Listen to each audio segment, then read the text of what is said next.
இணைந்து கொள்கின்றார் தக்கோலத்திலிருந்து ஆசிரியர், விமர்சகர், கவிஞர் தக்கோலம் என் ஜெல்நாதன் ஐயா அவர்கள். வாருங்கள் ஐயா. இன்றைய தினம் குரல் தரும் சிந்தனையும் நிகழ்வும் என்ற தலைப்பிலே பேச இருக்கின்றார். வாருங்கள் ஐயா. தமிழே அமுதே வருவாய் நிறைவாய் தருவாய். உலகெங்கும் உள்ள தமிழ் உறவுகளுக்கும் ஜெர்மனி தமிழறி வானொலிக்கும் நேயர்களுக்கும் திரு நைனை விஜயன்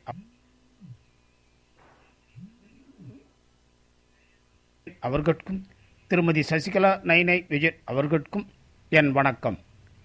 குரல் தரும் சிந்தனையும் நிகழ்வும் எனும் தலைப்பில் சில விடயங்களை உங்களோடு பகிர்ந்து கொள்கிறேன். தக்கோலம் என் ஜலநாதன், உத்திரமேரூர், தமிழ்நாடு, சங்கத்தமிழ் இலக்கிய பூங்கா. குரல் தரும் சிந்தனையும் நிகழ்வும். திருக்குறள் அறத்துப்பால் புலால் மறுத்தல் அதிகாரத்தில் 260வது குறள். கொல்லான் புலாலை மறுத்தானை கைகூப்பி எல்லா உயிரும் தொழும். கொல்லான் புலாலை மறுத்தானை கைகூப்பி எல்லா உயிரும் தொழும். ஓர் உயிரையும் கொல்லாதவனாய் புலாலையும் உண்ணாதவனை எல்லா உயிர்களும் கைகூப்பி வணங்கும். ஓர் உயிரையும் கொல்லாதவனாய் புலாலையும் உண்ணாதவனை எல்லா உயிர்களும் கைகூப்பி வணங்கும். நண்பா, நாங்கள் புலால் சாப்பிட மாட்டோம், சைவம்தான். இங்கே இருக்கிற வரைக்கும் சரி நண்பா, பரவாயில்லை. சர் சர் என்று பசுவின் மடியிலிருந்து பாலை கறக்க கறக்க எவர் சில்வர் குடத்திற்குள் பால் நிறைய ஆரம்பித்தன. பால் நுரையுடன் பொங்கி மேலேறி வருவதை நண்பன் வியந்து பார்த்தான். நகரத்தில் பாக்கெட் பாலை பார்த்தவனுக்கு ஆச்சரியமாகப்பட்டது. அப்பாவிற்கு நண்பனை அறிமுகப்படுத்தி வைத்தான் அவன். நகரத்தில் வாழ்ந்த அவனுக்கு இந்த கிராமத்தில் மாட்டுப் பண்ணையை பார்த்து சுற்றி சுற்றி வந்தான். மாடுகளை, கன்றுகளை திரும்ப திரும்ப பார்த்தான். மாடுகளுக்கு வேலையாட்கள் புல்லும் பருத்தி கொட்டை புண்ணாக்கு வைப்பதும் அருகிலிருந்து பார்த்தான் நண்பன். நண்பனுக்கு மாட்டை தொட்டு பார்க்க வேண்டும் என்று ஆசையாக இருந்தது. முட்டுமோ என பயமாகவும் இருந்தது. நண்பனை சாதுவான பசுமாட்டிற்கு அருகே அழைத்துச் சென்று நான் தொடுவது போல் சற்று சொரிந்து விடுவது போல் செய்யுமாறு சொன்னேன். நான் செய்தபடியே செய்தான். அவனுக்கு மிகவும் மகிழ்ச்சியாக இருந்தது. சந்தோஷப்பட்டான்.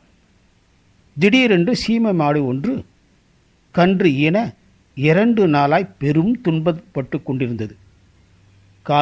கால்நடை மருத்துவம் என் அப்பாவின் முயற்சி செய்தும் முடியாமல் அந்த சீமை மாடு இறந்துவிட்டது. எல்லோரும் அழுதோம். 2 நாளைக்கு முன்பு வந்த அந்த நண்பனும் அவனை அறியாமல் தேம்பி தேம்பி அழுதான்.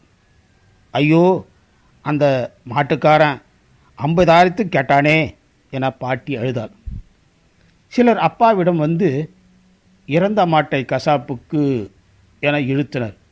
போயா, எங்கள் வீட்டு லட்சுமியா எவ்வளவு லிட்டர் பால் தந்து எங்கள் வயிற்றில் பாலை ஊட்டியுள்ளது தெரியுமா?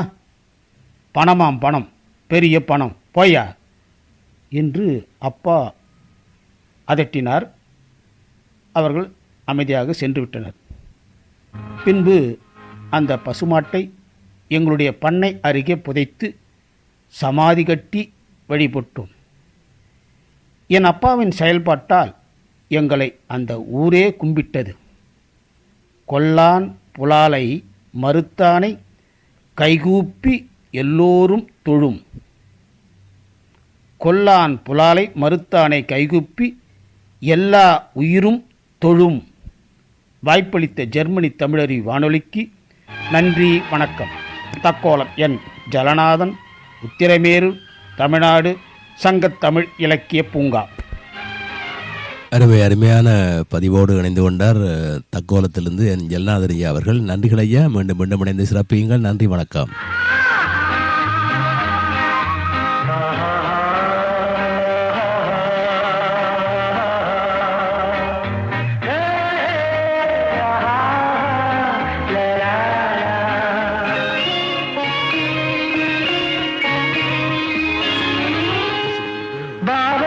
பொன்னம்மா நீயடி சின்னம்மா கேளடி பொன்னம்மா அதிசய மலர் முகம் தினசரி பல ரகம்